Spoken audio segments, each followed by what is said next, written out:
Magandang buhay po at welcome na welcome po kayo dito sa aking Mathematics Tagalog tutorial. Sa video na ito ay papaliwanag ko po sa inyo on how to find the roots of this quadratic equation x minus 3 squared is equal to 2x minus 5. This quadratic equation or this equation is not written in standard form.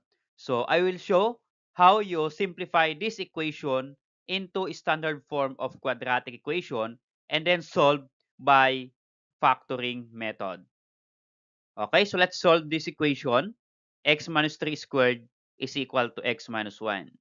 So kung titingnan natin yung ating quadratic equation or yung ating equation, meron tayong close and open parenthesis. So para ma-write natin ito in standard form of quadratic equation, kailangan i-simplify po muna natin ito. Okay, expand natin itong x minus 3 squared. So how to expand?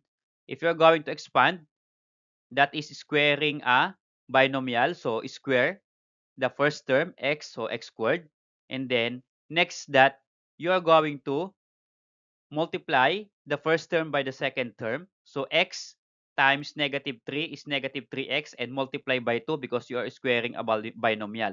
So negative 3x times 2 is negative 6x. Okay? And then for the third term of the product is that you square the second term, which is negative 3 square. So what is negative 2 square?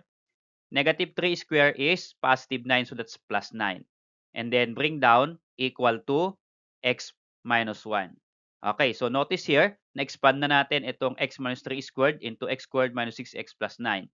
Okay, so lahat ng terms na nandito sa right ng equal sign, itong x minus 1, lalagay natin lahat dito sa left ng equal sign para equal to 0. Gawin po nating standard form. So, copy po natin itong x squared minus 6x. Since ito po ay x, tabi na po natin dito sa kanyang like term. Okay, so x positive will become negative or minus x if you transpose. So it will become minus x. And then, yung plus 9 na nandito sa left, dagdag na po natin. And then, itong minus 1, ililipat natin ng kabila ng equal sign. So change the sign, minus 1 will become plus 1. So ang matitira po sa right ng equal sign ay 0. So nilipat po natin itong x minus 1 sa left ng equal sign. And then, combine like terms. So, x squared. Mag-isa lang po yung x squared. So, you bring down x squared. This one, minus 6x or negative 6x minus x, you can combine. So, that will become negative 6 minus 1 is equal to negative 7. So, that will become minus 7 then x. And then this one, 9 plus 1 is equal to 10. So, positive 10, so that is plus 10 is equal to 0. So, notice that is now your quadratic equation in standard form. Okay, so there are many ways to solve this quadratic equation. There are 4 methods. We have extracting square root. We have completing the square, factoring, and quadratic formula. Okay, so pag-aralan natin itong equation natin kasi yung factoring napakadaling way sa pag-solve ng quadratic equation kung factorable po yung ating equation. So in this case, ito pong given natin ay factorable, okay? So paano po malalaman kung ito ay factorable? Yung a po natin is 1. So madali pong i-factor ito. So mag-iisip tayo ng factors ng 10 that if you're going to add, that is equal to negative 7 because that is minus 7. So ano yung two numbers that if you're going to multiply, positive 10, if you're going to add, negative 7. Okay.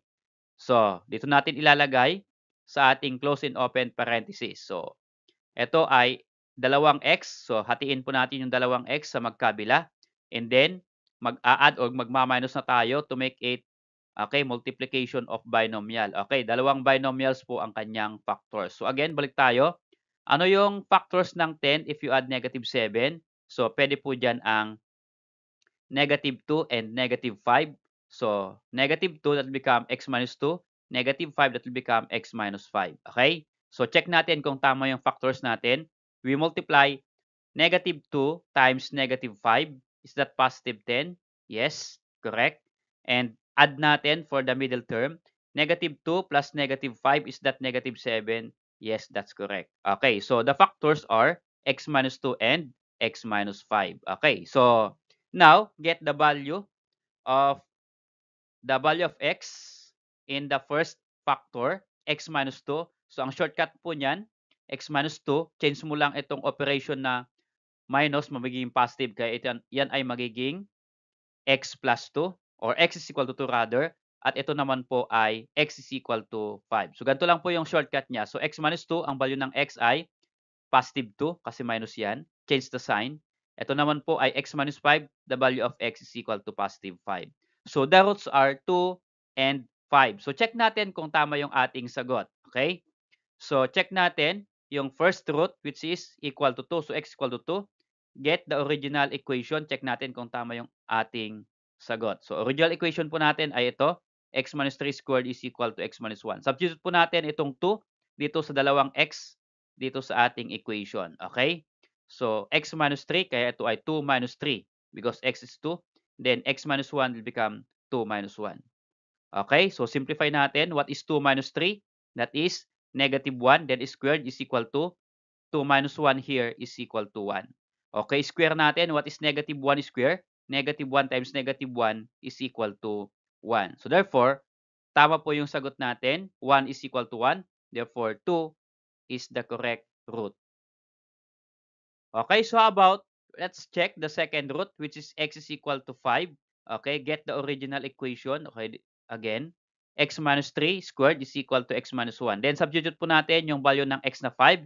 So x 5, x here is 5. So simplify, 2 minus 3, that is equal to 2. Then square natin is equal to 5 minus 1 is 4.